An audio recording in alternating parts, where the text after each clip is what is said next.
Bolja sa Radyo 5, 92.3 News FM.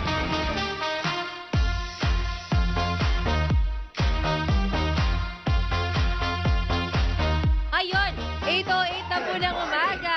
Mga kapatid, magandang umaga po. Thank God it's Friday. Kayo po'y nanonood, nakikinig ng Boljak. Ako po si Mayan Los Baños. Kasama ko ang dalawang... Ako po si Attorney Jess False. At ako naman si Attorney Bruce V. Rivera. Rivera. Complex. Kamusta kayo? Good morning sa inyong lahat. Good morning sa lahat ng nakapakinig. Yes. Good morning. Ang bongga ng ulan kagabi. Bongga. Ayun nga, kamusta yung mga stranded sa inyo? Harinaway nakauwi po kayo sa inyo inyong mga bahay. Grabe. Ang Uy, puso ko, talaga. basang-basa sa ulan. Tama, dapat Bongga sa nasa biyahe ka stress. ba that time? Ako naabutan ako sa biyahe that time. Ako Talagang naman, ang lakas ng ulan. Ako may inutusan ako. Naabutan ako naglalakad. Sa ulan? Di dapat Nakauwi ka naman ng Dapat iwas allergy basa ka. Payong naman ako. Basang-basa yung sa may pants ko. Oo. Nanood kasi ako kahapon. Nanood ako ng Deadma Walking. Naiyak Wow! ako. Bakit? Di ba matagal na yun? Oo, pero ngayon ko yung napanood. Pero saan mo Sa pinanood? theater open. Theater? Ay, hindi siya theater. Ah, sa ano? Sa bahay? Isang iFlix ata. Okay. Award-winning okay. yatang screenplay niyan. Si Sir Eric, Sir Eric Cabahug. Oo, magandang araw yun. Sige nga, panoorin ko rin It talks yan. about death and Friendships of two friendships and Oo. nakakaloka. two gay. Oy, magandang umaga Ay, sa hindi- mga... Ay, sorry. Ay, Sige, okay go lang, ahead. go lang. Hindi, magandang umaga lang sa mga nakikinig at nanonood sa atin. Sandali bago tayo mag-live stream, kunin ko lang tong traffic update. Kasi nasa linya na siya. Si Sir JC Santo Domingo mula sa MMDA Metro Base. Kamusta, Sir JC? May mga stranded pa ba by this time? Good morning po sa inyo, Ma'am Mayan, Attorney Bruce at Attorney Jeff. At ngayong araw po ng umaga, wala naman po tayong stranded na ng mga pasero. Ngunit rush hour po ngayong Friday at medyo traffic lang po tayo. Oo, ay medyo traffic. Okay. At umpisan po natin iba-iba yung kahabaan ng EDSA southbound. Sana po nagkakaroon na po tayo moderate to heavy traffic dyan po sa may kahabaan ng Timog Flyover going to EDSA Rochester at ganoon na rin po yung kahabaan ng Ortigas Flyover hanggang marating na po yan dyan sa may area ng EDSA Buendia, Makati. At ang area naman po ng EDSA Northbound po natin, sana po nagkakaroon na rin po tayo ng masikip na usad na madali ng mga sakyan dyan po sa may area ng Magallanes Flyover. Patungo naman po yan ng Kalayaan Avenue at apektado na rin po yung mga patungo naman po ng Guarix Drive.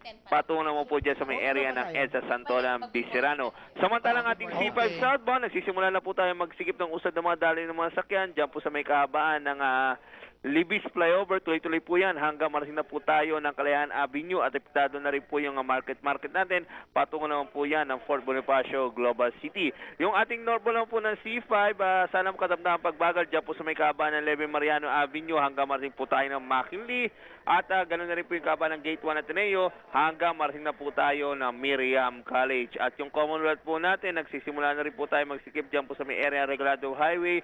Patungo po yan ng Doña Carmen at ganoon na rin po yung kahabaan ng Litex. Patungo po yan ng Don Antonio. At yung area naman po ng UP Techno Hub, papalabas po ng Elliptical Road. Sana po nagkakaroon na po tayo ng moderate to heavy traffic. Ganoon na rin po yung mga patungo ng Quezon Avenue. Wala po dyan sa may area ng Squatchotoco going to G. Araneta. At paalala muli ngayon sa ating mga motorista ngayong araw po ng Biyernes, ang ending number coding natin nagtatapos yan sa numerong 9 and 0. At ongoing po ipinapatupad yan doon po sa mga area ng Circumferential Road at Rager Road magmula alas 7 ng umaga hanggang alas 8 ng gabi. At yan muna ang latest traffic update mula po rin po sa tanggapan ng MMDA Metro Base. Ito po yung lingkod, JC Santo Domingo para sa Radyo 5. Maraming salamat, Sir JC Santo Domingo mula sa MMDA Metro Base. Abay, mag-good morning na kayong dalawa. Yes, good morning sa ating mga makinig na nakatutok ngayon sa Radyo 5 92.3 News FM. Good morning! 101.9 News FM sa mga kahigalaan, kaamiguhan sa Cebu o sa syudad sa Davao. Mga gwapa. Gwapa-gwapo, mga ngilad o mga di kay tanto. 102.3 News FM sa Bacolod City. 97.5 News FM sa General Santos City at 101.5 News FM sa Cagayan de Oro City. Okay, sa mga nais pong sumali sa aming talakayan, i-like lang ang aming official page na Radyo 5 92.3 News FM para makapagkwento at mapanood ang aming Facebook Live.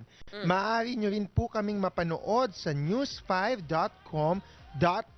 Oh, ito, idagdag ko lang ha, kami po ay live na live pa rin mga kapatid na mapapanood sa Action TV Channel Yay! 41. Kung kayo po ay Signal Cable, kami po ay Channel 6, Sky Cable Channel 59, Destiny Channel 68 and Channel 59, Cebu, Davao, Cagayan de Oro, Puerto Princesa Channel 29, Dagupan Channel 40, Tacloban Channel 44, Zamboanga Channel 29, Sorsogon Channel 11, at Naga Channel 5. Diba? Good morning po talaga sa lahat ng mga nasa kakalsadahan ngayon. Medyo traffic daw ha, Medyo sabi ng traffic MMD. daw. Medyo traffic. At saka Friday kasi ngayon, and it's rainy. And It's you know, rainy. Actually, ang weird nung, actually manloloko tong panahon na to. Medyo maaraw-araw na naman, ganyan din kahapon eh. Tapos pagdating nung hapon, ang OA talaga. paaasahin ulan. ka, tapos bigla ka Ang namang sakit. uulanan. Medyo Di ako ready. bipolar. Oo, parang ano lang, Bipolar. parang love life lang. Ay! Pinapaasa. I think may kasama siyang manood ng movie. Kasi sige, minsan lang tayong yan tatlo magsabi sa magbuljakan, maaga pa minsan lang yan naman. magsabi na nanood siya ng movie. Oo. So, Walk, sino diba? kasama mo? Dead Ma Walking Oh. nanood. Ano, daw. sige. May Wala. kasama siguro manood. Ako. Yung aso ko, si Bojack. Okay. Nako, yung mga Tapos ganyan. tinan mo, mapula yung cheeks niya, hindi yan makeup ha. Oo ano yan nga. natural. Dewy-dewy, parang Oo. Korean. Ay, siya Wala nga akong Hindi. makeup ngayon kasi nga ano, Bakit Ano? nga? Chill ah, Friday. Chill Chill Friday. Tsaka, di ba, parang palagi nila ako nagme-makeup. Nakakahiya sa management. Charot! Wow! Pero kayong dalawa parang lamig na lamig. Ako naman ngayon yung relax. Anong meron? Diba? Wala. Jacket, ano nga? Hindi kami Diba? nag-usap. Hindi kami Hindi, usap. At gusto saka lagi ano kayong lang, ganyan eh. na-feel ko lang talaga na kailangan ko lang warmth. Oh, yan na naman. Oh, umpisahan niya. Tapos kapag pinatulan natin. Alam mo, Wala meron naman ako yan. sinasabing masama. Oh, sige na Ganyan nga. yan. Reverse psychology. Meron tayong pag-uusapan. Oh, sige, diba? actually, go na daw tayo. Go. Okay, weekend jamming ba ang hanap ninyo, mga Repa Peeps? Sakto, TNT Tropa Trip Summer Music Fest na. Ooh. This Saturday, June 23, 2018, 6 p.m. sa Start Theater, Star City, Pasay City, featuring, ito ha, mga nakakaloka, type ko to. Moonster 88, Gusto ko yan. JC Alcantara, Vivory, Vivory. Vivory, Aha. sorry, Moira. Magaling yan. Moira. Tsaka gusto ko yung si And More. Nakita kitang muli. Ay. Charot. Okay, Sino yung- and more. Sino yung And more. and more? Oh. Kailangan may more, and more. Sa ating mga Repa Pips, load lang ng TNT GigaSurf 50 to access all activities plus 1 gig data to #share your jams. Only text to all at free 1-hour YouTube every day up to 1 gigabyte per day. For 3 days yan. Text Giga50 to 4545 or watch live sa phone. Just go to youtube.com/TNTPH or visit TNTPH on Facebook for more. 1 hour of YouTube is at 720p. Ang taas niya na, video quality. Wow. Oy guys, Giga Surf 50 is until December 31, 2018. Matagal Wow, pa. matagal Per pa. DTI FTEB permit number 7007 series of 2018. Free YouTube promo runs until July 15, 2018. Per DTI FTEB permit number 5383 series of 2018. Ay, So maganda go na yan. kayo guys sa weekend jamming. Ano? Okay, ha, for the record, Summer ha, may- Music Fest. May DTI, representative. Oo. Kasi maraming na gumagamit ng pangalan ko kasi taga-DTI daw ako. O yeah, bago tayo mag-BJQ, ang atin munang banteran ngayon bago mag 8:30. Meron Pay Pinoy lang pa tayong din. continuity, nung DAP issue dahil nga may mga nagsasabi na ilang Kawawa mga naman si mambabatas Pinoy. na parang slap on the wrist lang daw yung nangyaring Ano, bata ba si pagkaso. Pinoy?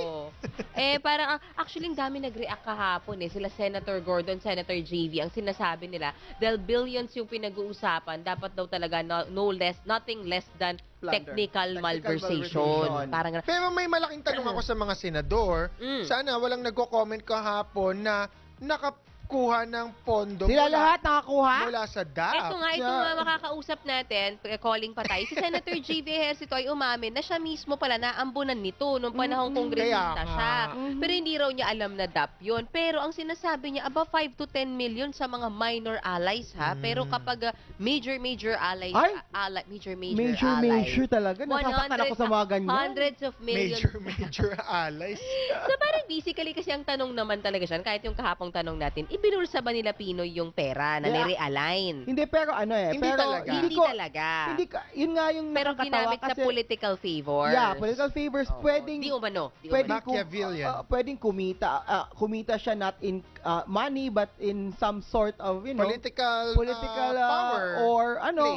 or revenge, 'di ba? Mhm. Vindication. Uy, parang di ba yung usap-usapan sa impeachment na ginawa daw pang reward, di umano yung Oo. pera na yan, So, kaya pe- nagkaroon so, ng realignment. Hindi natin alam kasi nga number one, kailangan mag-enrich yung tao for plunder to come in. So technical malversation Is the strongest case. is the strongest case. Ngayon, If ever. if ever. Ngayon, ako naman, I'm not going to judge automatically Conchita Carpio Morales kasi syempre hindi naman din ako judge. Mahirap na trabaho Abogado yan. lang ako, hindi ako judge. At hindi ako masyadong judgmental. So, ang ano Judger. ko, titignan ko muna kung ano yung ebidensya, 'di ba? Yung basihan Kung niya. ano talaga, kasi nga, kung technical malversation ba talaga yon or usurpation of Of legislative legislative authority powers. Oo Ah, nga, in any which way meron namang prison term So kahit 6 years may pakulong si Pinoy, malalagas pa rin ang months to buhok 6 niya. years ba?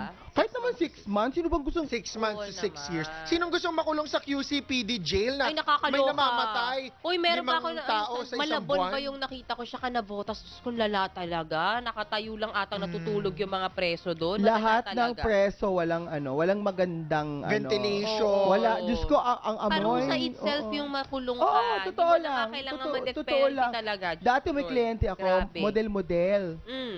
Nahuli sa drugs, 'di ba? So syempre, dahil kaibigan ko tinulungan ko. So nung 1 week pa lang, pagbalik ko nakita ko, oh my God, ano nangyari sa iyo? Stress. Bakit parang bigla kang Haggard. tumoy? Oo. Oo. Ginawa pala siya ng mayor. Oo, may mga Siya ganun yung nga sa loob. siya yung naging alay. Oh my gosh. Oh Saka my grabe, God. ang hirap talaga. Pag ilang beses kasi ako nakagawa ng storya talaga at pumapasok ako About mismo sa jails? mga preso. Oo. Yung mainit talaga siya Masangsang. na pasensya na po talaga. Pero maamoy. Ay, talaga Oo, naman. maamoy Kahit talaga. naman, Saka yung pagkain kahit- nila hindi matino. Kahit Sorry naman po. naghihiring kami dati. Ay, oy, lalo Tapos kayo may pala. mga hirig sa sila sa harap, tapos minsan yung iba walang di sila nakakaligo. Maaamoy mo. Oo. Kaya nga minsan ang Kaya ginagawa nagkakapigsa. namin, Di ba nagkakahawa-hawa Oo, sila? mga psoriasis. Nagbibigay Oo. mga ice candy. Alam mo na, Para ice lang- candy sis, di ba? Yung parang namimigay kami ng sabon minsan. para tulungan. Palubag Correct, ng loob. correct. Pero sa mga nakikinig kasi ako po, ito lang naman perception ko, madami po sa kabab natin hindi magandang tingin sa mga kriminal. Ang gusto ko pong sabihin sa inyo, sa mga nasa preso, 70% po halos ng prisoners natin ay hindi pa po convicted Oo, criminals. tama. Madami po dyan actually ay mga akusado pa lang. So wag po Ako- natin husgahan na parang wala silang kapatan. Ako, I'll etc. tell you a story. And kahit na convicted, no, gusto ko lang yun sabihin na may karapatan po sila. I tell you a story. Yung isang tao doon, 2 years nang nakakulong. Mm. Alam mo kung anong ninakaw niya? Mm. Sorry sa SM. Noodles. Canned good, noodles. Noodles. Yun nga yung mahirap, canned Attorney Bruce. Worth Worth yung three- mahihirap na worth sila 300 talagang nakukulong ng pesos. matagal eh. Tapos ang tagal-tagal na na nang nakakulong. nakakulong. Kasi, Kasi nga, wala din siya number one, kakilalang magaling na abogado. Hindi, wala siya pampiyansa. Ah. Correct. Kaso sabi ko, Diyos ko naman, noodles. At saka ilang noodles ba? Worth 220 pesos. Hindi mo natin sinasabing Pwede tamang naman. magnakaw. Oo, pero gets ko yan. Pero Yung 2 OA taon mo talaga. na pinaghirapan yung noodles. For Parang, 220 pesos. parang naulit na naman yung China na may isdang kinuha. Oo, Di ba tsaka- parang ganon? Tsaka hindi kasi napapansin yung kaso nila kaya sila nagtatagal sa korte kasi wala nga nagsistand na abogado, walang alam Hindi, yung may- pamilya nila, Wala siyang hindi ba? pampiyansa. May pau Oo. naman, pero sa totoo lang, yung pau kasi Pau, hindi, Grabe Overwork. dami ng kaso hindi, nila kahit ha. anong gawin nila, hindi naman sila pwedeng pumunta doon sa sige, gawin na Oo. natin at mahirap din eh. Okay, pag-usapan natin yung pinag-uusapan natin tungkol dyan sa DAP na yan. On the line, Senator JV Ejercito. Senator JV, are you there? Good morning. Yes, Mayan, good morning. At syempre sa dalawang bongga nating Bongga. Talagang bongga. Good morning, Sir JB. Attorney Bruce, Attorney Jess. Good Good morning po, sir. Sabi ko kay Mayan, gusto kong sumaya ngayong umaga. Kaya Ayun. O sige Kaya na, go pala. na. kwentuhan sa inyo. O ayan, Kasi ginagawa mo kaming clown, ah. ilaglag mo na. O sige sir, kayo ang nagsabi na parang malamya yung kinaso ni Ombudsman Morales, ano? Bakit nga ho ba? Bakit tingin niyo kulang? Yan, kasi alam mo naman, may nung nangyari po yung DAP, medyo nagkaroon din ng investigation dyan. At hindi abogado, pero napakasimple lang kasi ang tingin ko dyan, na dapat lahat po ng paggugol o paggagastos ng gobyerno, ay alam po yan dapat ng meron ho dyan, General Appropriations Act o approval ng Kongreso. Ang nangyari po dito sa DAP ay si Secretary Abad naman, no, ang nasa likod nito, na ginagamit po nila yung savings ng ating pong pamalaan para po sa ibang programa. Kumbaga, lalo na rin sa DAP, Attorney Bruce, Attorney Jess, no? Ako'y nasa Kongreso pa noon, nasa House pa ako noon. Kaya may kwento Pero ka talaga. ito'y ginamit po nila para as political Leverage. political leverage Oo. Or political, favor. reward to allies, no? Noong mga panahon na yun. At that time, I have to be honest with you, hindi ko pa, bago lang ako sa Kongreso, hindi ko pa alam yung kalakaran at mga pangyayari doon. Ang alam ko lang, basta meron ako 70 million na pinaf at that time, ay yun na po yung allocation ko for the district. Tapos nung nagkaroon po ng inabi ko naman kalamihan kahapon sa forum na nung nabiyayaan din ako ng DAP, no? Kung hindi ako nagkakamali, 5 to 10 million. Sir, saan nagamit yun? Yung 10 million? Hindi ko- Para saan? Hindi ko na maalala masyado, pero sa akin pagkaalala, parang sa dairy, no? Yung parang nutritional program. Nutritional. Okay. Bibigyan ka ng 10 million, pero specified kung saan mo lang siya pwedeng gamitin. Ganun? Pero, so, yung sa akin parang, ang naalala ko, ginamit namin yung for nutritional program and others. Hindi ka na maalala yung particulars, no? Pero, ang buong akala ko that time ay, kumbaga parang, wow, bonus o nagdagdagan lang. Senator JB? So, yes. Senator JV, ako gusto ko diretsahan na lang. Yung pagtanggap nyo ba nung DAP, meron kayong parang insinuation that it was it was for the purpose that it was intended for, meaning May to favor reward? bang hiningi? Oo. After impeachment or for Well, something? sa tingin ko, kasi ito binigay after the impeachment, no? At after din ng ibang Ang after din tanong, ng mga request, no? Pero nakakaano dito, binigyan. So, kumbaga, ako'y part of majority doon sa House. Kaya siguro ako'y nabiyaya. Pero, ang pagkakaalam ko, yung mga talagang House leaders at yung mga talagang kakapinaan leaders, mas Major, malaki major. po yung Mas sa kanila. malaki. Hundreds of So, millions. so sabi ito niyo, sir, ito diba? yung tanong ko, yung mga hindi ba bumoto ayon sa panlasa ni Pinoy nabigyan ng DAP. DAP? Mukhang hindi po. Ay! Talagang, Ganun wala- pala. Oo. Yung So mga nasa minority at that time, ang pagkakaalala ko, hindi po si sila Joker bigyan hindi dahil- nabigyan. Kasi yung aking best friend sa Kongreso, si Congressman Toby Tiangco, nakasabay ko mag-mayor na talagang isang Oo. magkaiba kami Opposition that time. yun.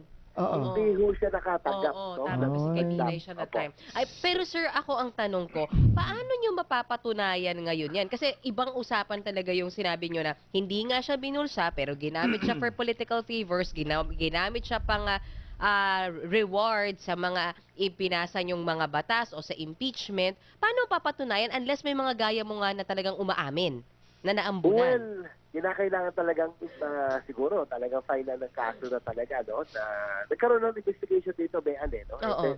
It was even declared unconstitutional, no? Pareho yung DAP pati yung PDAP, Pork no? barrel, oh. At sa akin, no, yung tingin ko rito sa pag-file o sa indictment ni Pangulong Aquino at ni Secretary Abad na final po na kinasuha po ni Ombudsman Conchita Carpio Morales. Sa tingin ko, this is really a slap on the wrist, no? Dahil bailable po itong usurpation, no? Usurpation ng kanilang ang kasong pinahil sa kanila, pero sa akin ang at the very least, dapat technical malversation to, no? Dahil nga, kumbaga yung pondo ay ginamit sa ibang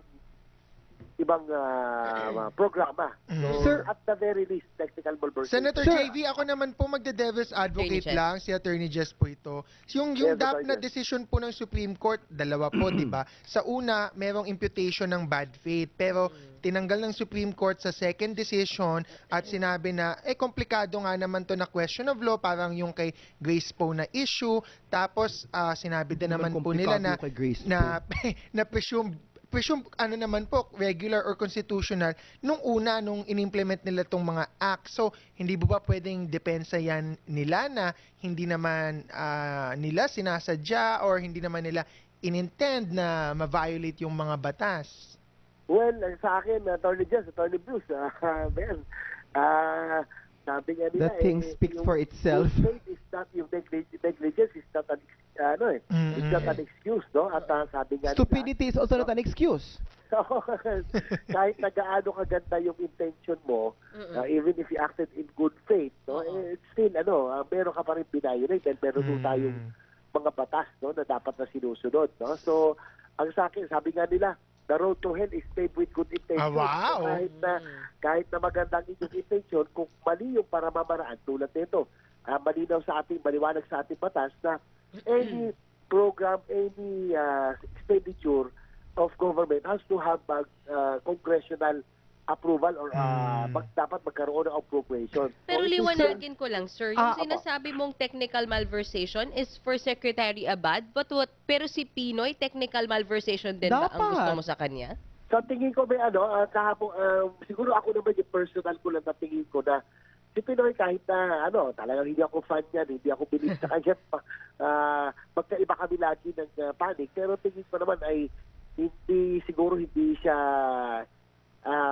hindi yan papatol sa mga especially sa corruption at pero kaya lang that doesn't make him free of liabilities kasi siya po ang commander-in-chief, siya pa rin ang presidente. Kaboom. At I think hindi mangyayari itong TAP, no? Kung hindi ito niya, matutuloy kung wala nang approval. Alam din po niya Senator- ito, no? Pero si Secretary Abad talaga ang pinaka-arkitekto nito. Kaya lang, siya rin po ang nag-approve. So, sa tingin ko liable pa rin po si Pangulo Aquino rito. Senator JV, ako naman of course ang posisyon ko naman talaga dito is siya ang presidente, 'di ba? Opo. Kung siya ang presidente, siya yung kahit na ang may pakana nun, ang may arkitekto nun, katulad ng arkitekto ng PDAF si Butch Abad, kahit siya yung nagbigay ng pakpak sa sa 'di ba, sa aswang. Saka So naman, malamang Attorney Bruce, pag ganito kalaki 3 billion, 8 Oo. billion, ay imposible, pag umabot na ng billion, imposible hindi alam ng Pangulo. Hindi, alam niya, at saka meron naman siyang Presidential Legal Counsel na nagbigay sa kanya ng go signal na umuo nun Kasi, syempre, alam naman natin, may mga abogado naman tumutulong sa kanila, di ba? Ang aking tanong ganito, of course, alam natin na for it to be, for the crime to be complete, di ba yung mga recipients dapat din na, tanungin kung saan napunta yung kanilang pera at tanungin bakit yung iba hindi na ibigyan, yung iba nabigyan. Yun nga, kailangan may umamin. Kasi on record naman yung sino nabigyan On Diba? record nga ba? Oo naman, I think so. At on record ba, Senator? May paper trail. Mahalungkat yan sa COA. Oo. Mahalungkat po yan. Yun. Oo, kaya nga 'di ba, parang ako naman kasi, okay, sige, let's charge Pinoy, let's charge Butch Abad, okay, alam natin. Pero ako naman naniniwala din ako sa full justice na kung i-charge sila, di yung nakatanggap din at saka yung, di ba kasi I remember Miriam Defensor Santiago was actually very angry kasi nga wala nga daw siyang natanggap na Sila ni kahit Joker. Pero yung sinasabi, for example, ni Senator JV, nakatanggap siya, but you didn't know that time Yes. that it was DAPSR, Hindi no? naman sila Opo, kakasuhan but just to make them understand. I have to be honest with you, hindi ko alam kasi alam mo, Oo. may Attorney Bruce, Attorney Bruce, that time, sabi ko Oo. baguhan ako sa Kongreso, hindi ko alam yung kalakaran doon. Ang buong alam ko lang na meron ako 70 million na panggastos ko sa diskito ko ba for programs and projects. Mm-mm. So sabi ko, buong akala ko yung dagdag na 10 million ay PDAF. siguro, sabi ko, PDAF siguro dagdag ito dahil may so magandang koleksyon. Dahil nag-impeach So, kayo, sir. yun yung naisip ko. Kaya lang, naibigay yun after the impeachment. So, naisip ko na nung huli.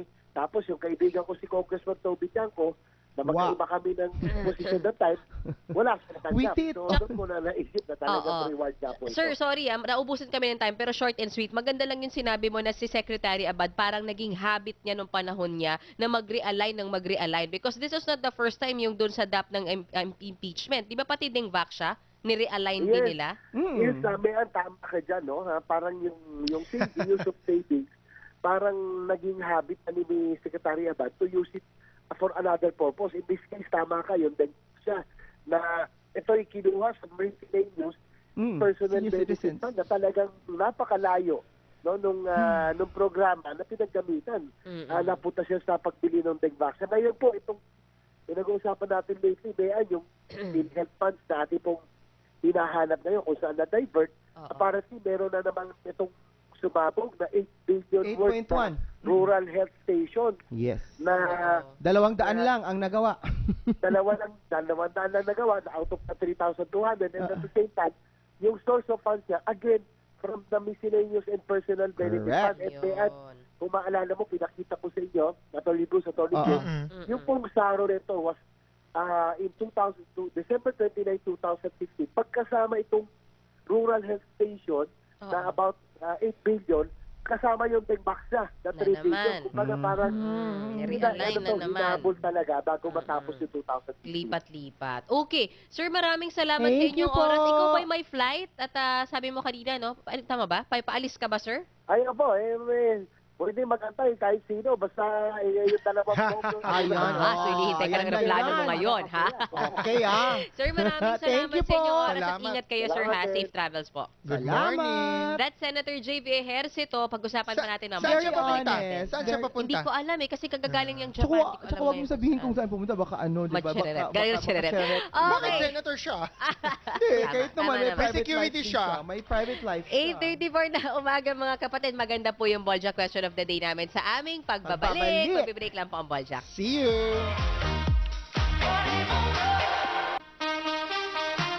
This Friday at the Smart Araneta Coliseum at 4:30 p.m. Global Port Batang Pier and Colombian Jeep collide as the race to the playoffs get tougher. At 7 p.m., TNT Katropa are out to end their skid and Miracle Bolts' 4-game winning surge. Get intense with the PBA. Laro mo to. Get it on 5.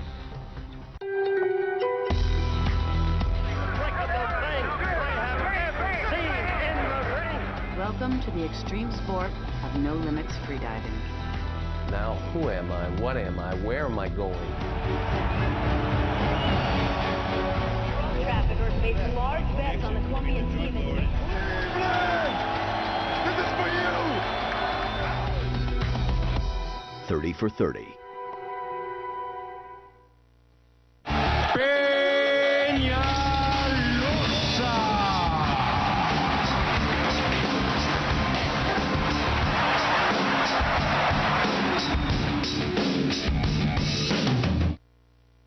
Gigising ng early?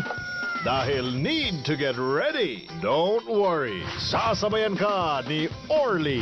Kasabay ng pagluto mo ng almusal o paghahanda mo para sa trabaho. Ibibigay sa iyo ang mga pinakabagong balita at pangyayari na dapat mong malaman bago ka umalis ng bahay. Ihahatid sa iyo ni Mr. Orly Mercado. Si Orly, all ready to give you news and public service every day. Kaya pagkagising early in the morning, makinig sa Orly Mercado already. Lunes hanggang Biyernes, alas 6 ng umaga sa Radyo 5, 92.3 News.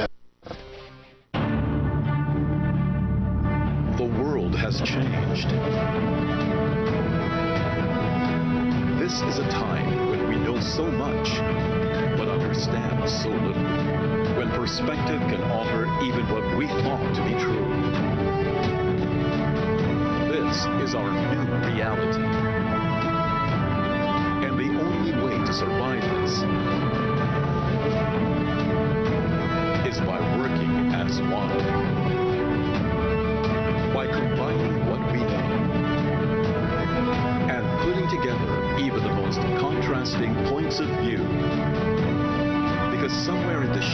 others.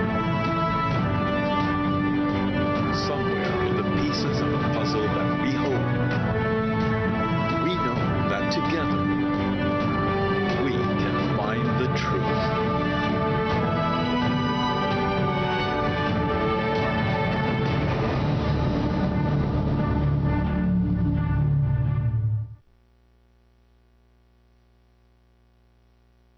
Ayoko na! Suko na Ano ako. ba naman tong mga problemang to?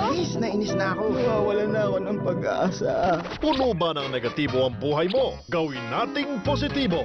Ay, hindi ako makapag-umpisa ng negosyo ko dahil wala akong punan. Ay, wala akong kakilala, hindi ako makabenta. O tagumpay ng isang tao ay nasusukat kung gaano kalaki ang iyong pangarap. Ang ganda naman i-imbibe nun. Sila ang kasama mo tuwing umaga sa usapang magbibigay inspirasyon at mabuting payo. Mga kapatid, makinig sa life stories that will give you new hope and encouragement. At para naman sa inyong mga problema, we will offer you helpful solutions na makakatulong or pieces of advice that will guide you in your life. Be inspired. Be motivated. Together, let's think positive. Tuwing linggo, alas 6 ng umaga sa Radyo 5 at simulcast sa Aksyon TV. Marami ang mga balakid, pero ang ating mga munting bida hindi magpapapigil sa paghahanap ng kaalaman. Nais ng Alagang Kapatid Foundation na sila'y bigyan ng tamang kagamitan, gaya ng notebooks, crayons, pencils, sharpeners, t-shirts at whistle para makatulong sa pagbabalik at pag-level up nila sa eskwela. Sama-sama tayo sa pagtulong sa ating mga kiddie heroes. I-drop off lang ang inyong donation sa TV5 Broadcast Complex, Quirino Highway, Novaliches o sa TV5 Media Center, Reliance, Mandaluyong City. Mag-donate ng cash sa mga sumusunod na bank accounts o makipag-ugnayan sa Alagang Kapatid Foundation sa mga sumusunod na numero. Buhay OFW, pangarap mo'y matutupad. Sa iyong pagsisikap, ang araw ay sisikat. Buhay OFW, bayani ka na totoo. Dapat kang purihin ng bawat katulad ko. Pilipino.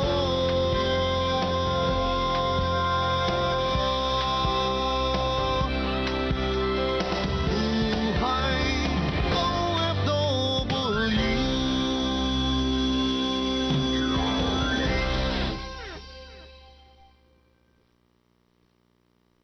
Cruz Rivera, Attorney Jess Falsis, kasama ng mga kabogado, si Mean Los Baños, Bolja, sa Radyo 5, 92.3 News FM.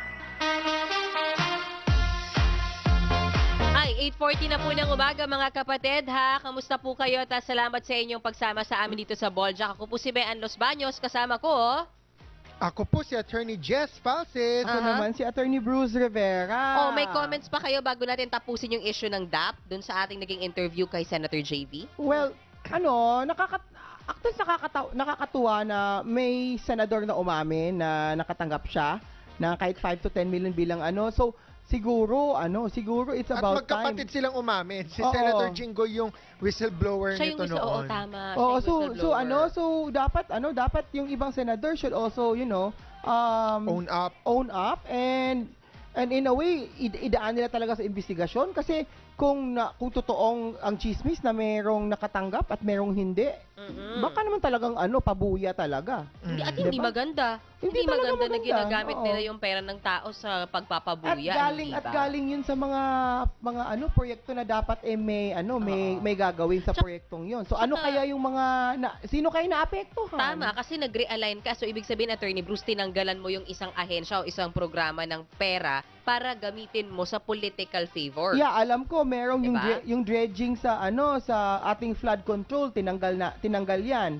So, kaya dati nagkaroon ang daming baha-baha din dati dahil yun nga hindi naibigyan ng So, marami pang hindi na natugunan na proyekto. So, di ba? At ano ba yun? Pero let's face it, hindi lang naman siguro ito ng panahon ni Pinoy. I'm sure. Oh, Kahit ng mga nakarang ginagawa the DAP din is ito. specifically sa panahon ni Pinoy. Ako, maiba lang ako. Sa tingin ko, ang DAP, nung panahon na nangyayari yan, nasa law school ako at tinutuunan ko yan, ang alam ko, savings din naman talaga yan. Of course, may ibang definition ng savings, doon nagka-contest, yan yung legal issue. So, sa aking paningin, wala namang ninakaw talaga, walang nakuha ng iba. Hindi, walang ibang nakuha ng proyekto. Yun ay talagang mga slow-moving projects na next year na pondohan naman. Pero, nung year na yon ay kinuha for other projects na may napuntahang project. So, yun lang yung perspective ko. Ako, I just want to answer to that. Of course, ako sa totoo lang, this is not even a Pinoy or Duterte issue because kung may kasalanan si Duterte later on, then para nanagutin siya. Kasi this is not something that is Pinoy directed. This is something that is about bureaucracy, about the system, about implementation. Ito yun eh. Hindi to That is really Pinoy. I mean, ako, ko na.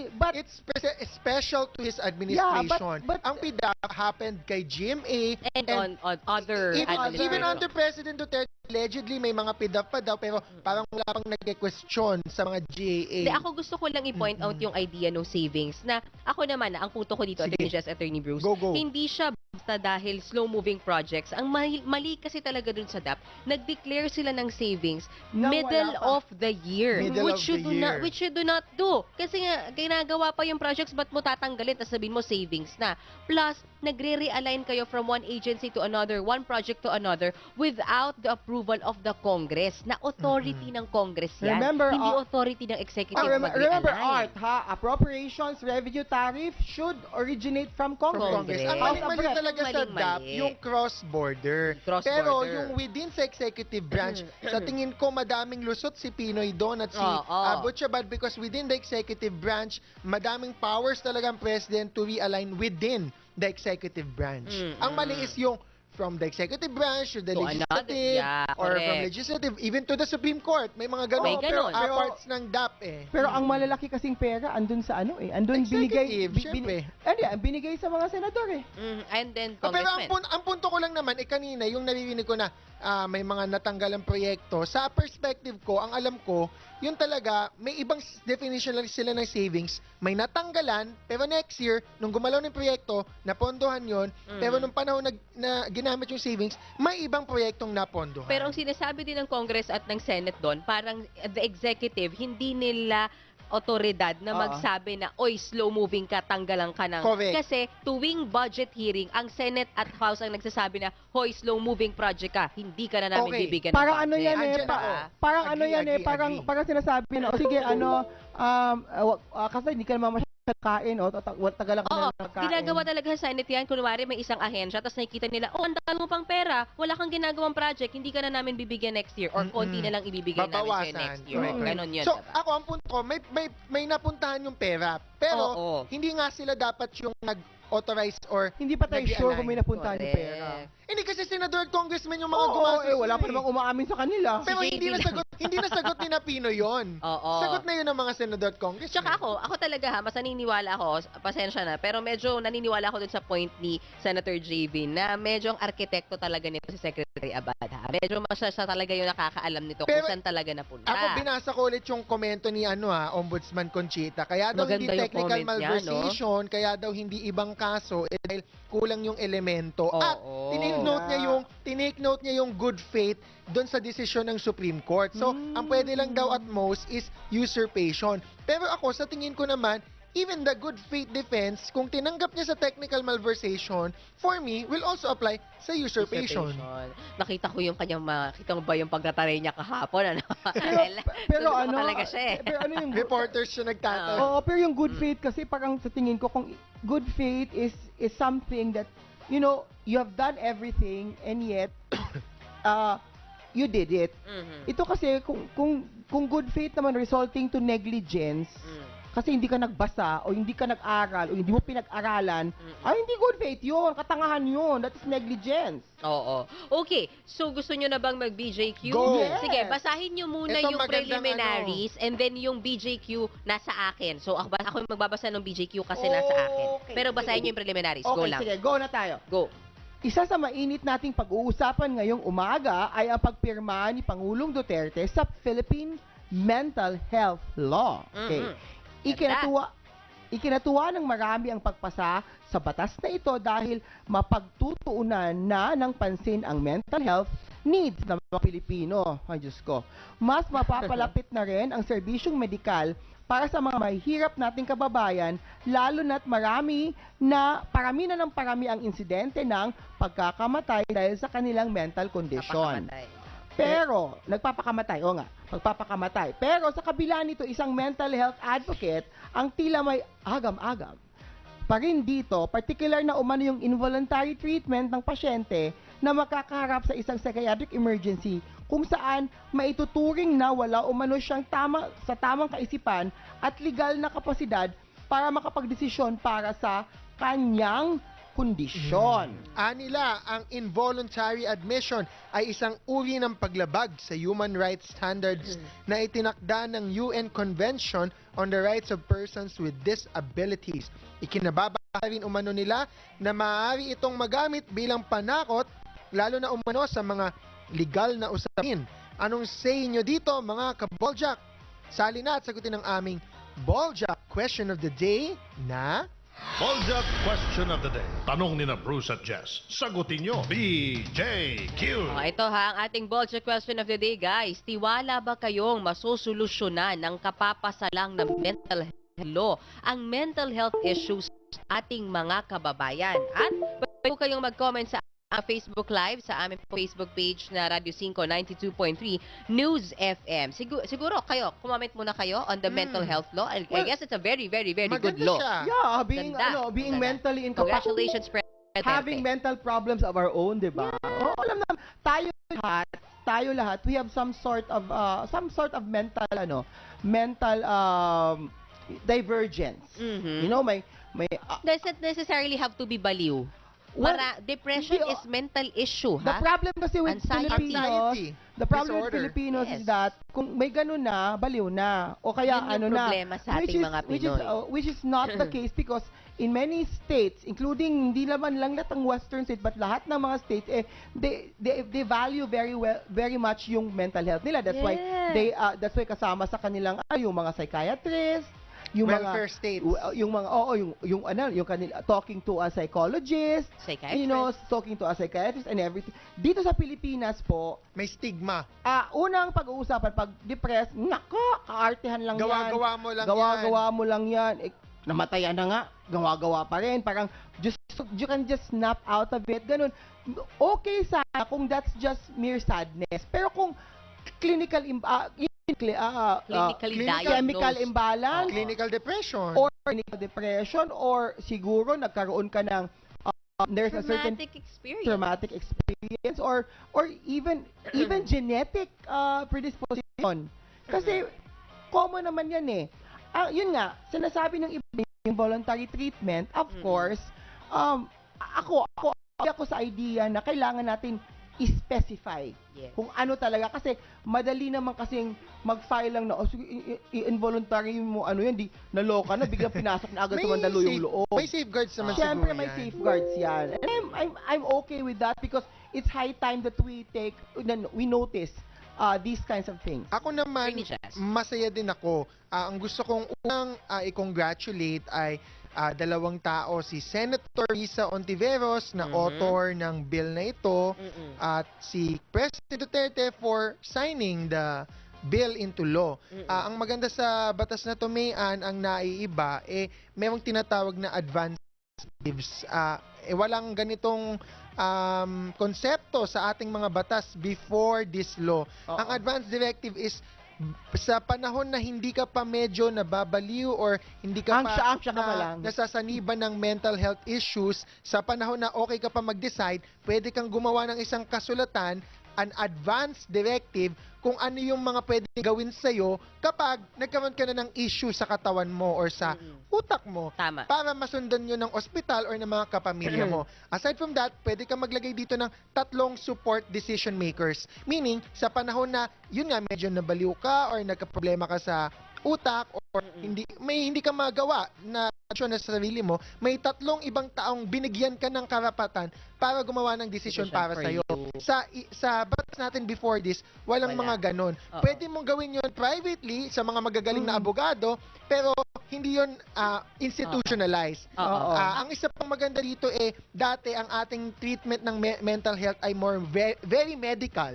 Very chemical lang, very drugs. Inom lang ng gamot. Pero dito ina-acknowledge niya na may psychosocial or socio-cultural dimension ang mental health na kailangan i-address at tulungan ng gobyerno. Ako, binasa ko yung mental health law kahapon dahil ito yung pinapagawang storya sa akin ngayon. 3 things I like about the law. First, magkakaroon ng mental health facilities sa mga barangay level, probinsya, munisipyo. Kasi ngayon, kapag may na-diagnose ka ng kung ano ang mental illness, kailangan mong dalhin pa sa Metro Manila kasi nandito yung sinasabi talagang magagaling na psychiatrist. Ako, I have to be honest with you, last week, I was almost into depression. 2,000 pesos pa ang bayad sa psychiatrist. 2,500 per session. Ang kailangan lang pala male hormone replacements. Diba? So number 1, mayroon kang mental health facilities na it's about time na lahat ng probinsya magkaroon nito. Mayroong mga doktor na maaayos at gusto ko yung idea na pagdating sa IRR, pwede pang sakupin ng PhilHealth. Na pwede mong i-apply sa PhilHealth kung wala kang panggastos, feeling mo depressed ka, kailangan mo magpa-check up. Ang proposal ni Senator Win yan nung una, di ba? Pero nandito pala, pwede pala dito. Yes. Pangalawa, gusto ko yung merong information campaign na magkaroon daw sa curriculum ng mga estudyante mula pa sa elementary hanggang college. Para kasi tama nga Attorney Bruce kasi tayo mga Pilipino, hindi talaga natin alam kung rin depressed. Minsan naman, ang OA din ng paggamit natin, yung malungkot ka lang, depressed ako. Nasaniban ka lang, mga ganon. Yung so depressed. Iba naman kasi yung sadness sa melancholia. Tama. Iba And we yun. should know about it, bata ka pa lang. Para kung nasa depression stage ka na, alam mo na kung kailangan mo nang kumuha ng psychiatric help, di ba? And pangatlo, ito pinaka-importante for me, 24/7 hotline para sa mga at risk ng suicide. Kasi 7 every day pala ang nagko-commit ng suicide. Yes. Hindi natin alam Isa yan. yung partner ko nag-suicide, di ba? Mataas Diba? actually Hindi din mo ang rate ng suicide natin. Hindi mo kasi not the highest, but it's hindi mo high. kasi maintindihan talaga sila Hindi mo maintindihan yung Kasi nga walang suicide. nakakaintindi kung Wala. depressed na pala sila. Hindi mo Ayaw actually din nilang natatawa ako sabihin. kasi parang sasabihin ako example kasi yung second partner ko talagang nagpakamatay, 'di ba? Oo. Sinasabi niya na hindi niya mapigilan, parang meron siyang parang urges na parang magpakamatay, parang he feels Napag-iisipan niya? Oo, he feels nag-iisip siya paano? Oo, he feels parang worthless, parang ganon. lonely. Tama. So parang ako naman parang Kung alam sana ng mga Pilipino tong mental health, kung may mental health awareness sana tayo, once makita mo na may ganun ka na sa katawan mo, may nararamdaman ka ng ganun, pwede ka magpa-check up. Hindi mo kailangang kimkimin at magpakamatay, di ba? Ako mismo yan, kapatid na Bruce, baka tamang panahon to, gusto ko lang din mag-share. Nung 20 plus ako, hindi ako na clinically diagnosed, pero matindi yung aking mga pag-iisip noon na mag-isa ako, ay kahit na supportive yung family ko and nag-out na ako sa pamilya ko, may mga times na naisip ko, minsan may mga suicidal thoughts ako nung bata ako, nung 20 plus. And I'm not ashamed to say that because now we recognize that people go through this kind of things and mental health illness is just like physical health illness na nagkakasakit ka, nagagamot physically, ka. Mentally, pwede ka din magkasakit. Correct. Sige, go ahead. Napanood ko kahapon yung concert ni Kay Brosas. Diba? She said that at one point in her, she makes everybody happy. She's a comedian. Comedians lalo na. Pero at the back daw, she was suffering from something chronic anxiety syndrome. Tama. And yun, parang natatakot siya palagi. Ganun. So, It's my personal advocacy, mga kapatid, itong mental health awareness. Kasi ako mismo in 2015, I was diagnosed with anxiety disorder. Hindi ko alam ba't hindi ako nakakatulog, hindi ko alam bakit ako palaging nahihirapan huminga. Talagang ano lang, no, aligaga. Hyperventilate ako din. Nag-hyperventilate, correct. Yung sa elevator, pag sumara siya, tas masikip, di ako makahinga. Hindi ko alam kung ano yon. And then someone, an angel told me na parang hindi yan basta insomnia na hindi ka nakakatulog. Maybe you have to seek psychiatric help. When I heard that, parang hindi ako baliw, okay? Hindi lang ako nakakatulog. So how do you manage? Ako mismo ganun how ako have you managed it since 2015? Anong... I had a consultation with, tsaka regular consultation with psychiatrist kasi imbalance nga siya talaga, chemical imbalance. Ako kasi ganun din, nangyari. Pag stressed ka palagi. Nung namatay yung partner ko, hindi ko maintindihan. Una, akala ko parang I'm just very sorrowful. sad. I'm just depressed. Tapos biglang 2 taon na. Bakit ganito pa rin? Like Grabe ka namang taon. Nag-start ako kaya sabi ng doctor, mag-start kang mag-Facebook, so I started blogging. Kasi nga, parang in a way, hindi ako nakatulog sa gabi eh. Ako ganyan, ako nakatulog. So, ang sinabi ng doctor, try to find a way, kasi pwede naman kasi pag-usapan. Hindi naman pwede gamot-gamot lang eh. Kita mo, tayong tatlo pala. Meron. May varying degrees. Kaya pala, dapat pala itong show na to, ibaliw-baliwan, bold. And guys, ang maganda talaga dito, help is here. Yun nga yung hashtag nito, diba? Ang ganda ng hashtag. Kasi help is here. Kasi meron talaga siyang gamot, guys. If some of you are experiencing what we experience na di kayo nakakatulog, isip kayo ng isip, guys, hindi kayo baliw. May tulong, may pwede kayong mag-consult, may gamot, may kailangan kayong kausapin at huwag kayong matakot. Okay? At on the line... Thank you, Senator Risa and President Duterte. By the way, ang principal, kahapon ko lang dito nalaman, ang principal author ay si Senator Soto. Principal sponsor si Senator Risa Ontiveros. Ibig sabihin, si Senator Risa ang nakipagdebata. Senator Soto, congratulations po sa inyo. Okay, on the line, pasensya na po, 2 minutes na lang. Representative Angelina Tan, Chairman House Committee on Health, Congressman Tansi Men, Attorney Bruce, and Attorney Jess po ito. Good morning. Good morning. Hi, good Pasensya morning. na po, mahaba kayong naghintay. Passionate kami sa topic na ito. Ang ganda ng discussion nyo actually. Opo. Sige ma'am, ano po ang, well I'm sure, happy rin po kayo na naipasa ito, but on the specifics ma'am, ano ho ba ang pwede nitong magawa sa taong bayan, sa ating mga kababayan? Thank you for the opportunity and for discussing the law, no?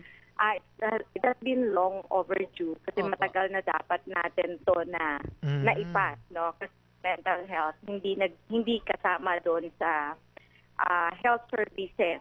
Supposed to be holistic ang approach natin sa isang individual, pero ito yung nami-miss dito sa atin sa Pilipinas, no?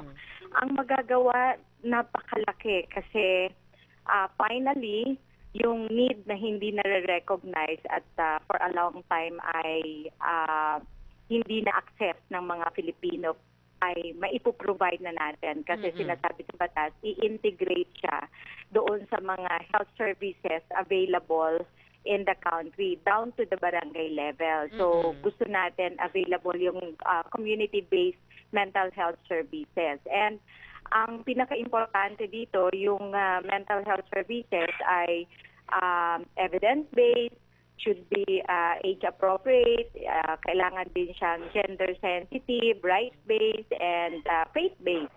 So yun yung kailangan natin. At the same time, yung availability of the mental health workers kasi akala natin ang pwede lang nating ma-access are the psychiatrists, psychologists. So ang kailangan ngayon, ikakapacitate natin yung mga available in the community. We have the social workers, barangay health workers, or other allied health professionals. Pwede din naman yung mga sa religious group, pwede rin silang mag-participate.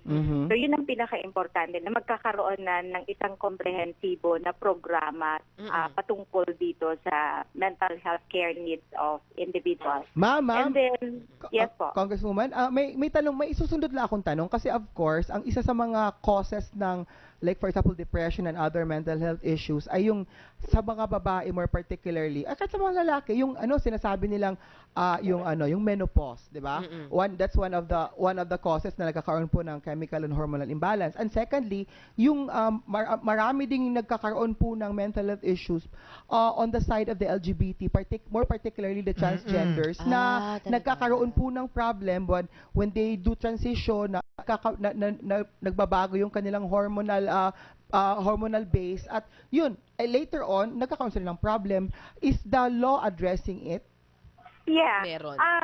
Kasi ano yan, ang i-address natin are the psychologic, psychosocial, and neurologic. When it comes dun sa mga sinasabi niyo po sa mga babae, yung parang nagkakaroon ng sudden changes due to hormonal imbalance, definitely will address that, no? Kasi kaya nga po, inaatasan natin ng Department of Health na gumawa ng isang comprehensive na programa na i-address all mental health needs. So, hindi lang siya yung nakikita natin na iniisip ng marami na yung meron lang psychiatric problem. Hindi po yun ang ina-address lang natin. So, kaya nga sinabi natin gender sensitive siya, age appropriate, titingnan mo ano talaga yung need ng isang individual.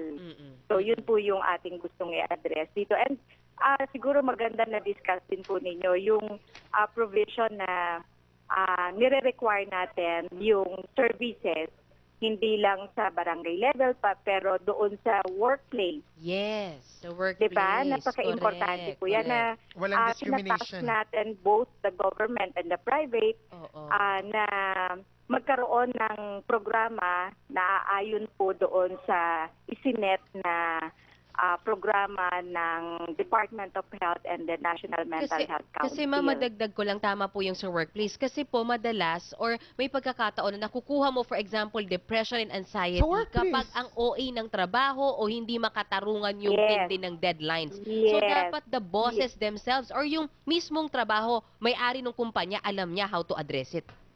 Yes, and doon, paano niya ma-address? So doon po sa batas, tinatas natin na kailangan available ang mental health care worker natin. Ibig sabihin, ang mga kumpanya or mga opisina, kailangang makapag-hire sila ng isang professional, no, trained professional para mag-assess ng ganitong bagay. Kasi usually, yung psychological assessment is nire-require lang yan pag mag-a-apply ng trabaho, diba? Opo, and then tama. after that, during the time na nagtatrabaho ka, wala nang assessment. Ngayon, nire-require na natin sila. And also, the academic institution, the school. Hindi lang yan sa college, but from the time na ang bata ay pumasok sa paaralan, available na yung program. So, yun yung isa napakaganda po din na benepisyo na makukuha ng mga Pilipino. Dapat pati teachers din kasi ang teachers na-burnout sila at certain point. Yes. Ma'am, si Attorney Jess po ito. Ako na lang po ang tatanong ko kasi yun nga, merong mga onting nega pa din. Ito pong sa involuntary treatment, ano po ba yung issue dito at masasabi niyo dun sa mga parang nangangamba na hindi pa din siya in line with the UN Convention on the Rights of Disabled Persons? Alam niyo, kung basahin niyo po yung batas, talagang sobrang comprehensive. Very comprehensive, no? Mas sobrang detalyado yung batas na ipinasa namin. Makikita niyo po doon, may mga protection po, rights ang bawat isa, ang healthcare professionals, ang service user. We don't term an individual as a patient. So, ang ginagamit na po natin service user. No? Legal representative ng isang service user. So, protected. Yung, ang nakalagay po doon naman ay kailangan laging may consent, no? And may advance kung hindi directive. Ang pasyente, dahil wala siyang kapasidad, ay legal representative. Legal representative. Sinabi din namin doon, sino yung legal representative. Kaya yung consent, meron din na pagkakataon na walang magbibigay ng consent, no? Naglagay din po kami doon sino ang pwede in the absence of, no? So, protektado naman po. Hindi, kaya nga po sinabi namin dyan, right-based yan po di ba? Rights-based. Talagang hindi po maaabuso naman yan. Sinigurado po namin doon sa pagbuo ng batas. Okay. Congratulations, Ma'am, thank you at congratulations. Sa buhay po kayo, ma'am.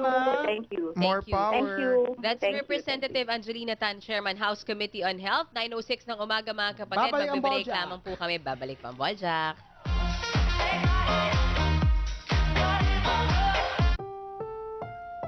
Ang susunod na programa ay rated PG. Patnubay at gabay ng magulang ay kailangan sa mga batang manonood. Tuwing maglalakad tayo sa labas, mapapansin natin na iba-iba talaga ang height ng mga tao. May matatangkad at maliliit kahit pa iisa lamang ang kanilang lahi. Meron ding tao na kahit hindi binibigyang pansin ang diet at exercise, ay mas tumatangkad pa rin sila kaysa sa iba. Ito ay dahil ang brain ay may part na tinatawag na hypothalamus na nagpo-produce ng GHRH somatostatin na nagpo-promote ng somatotropic cells sa pituitary gland. Ang hypothalamus ay gumagawa ng GHRH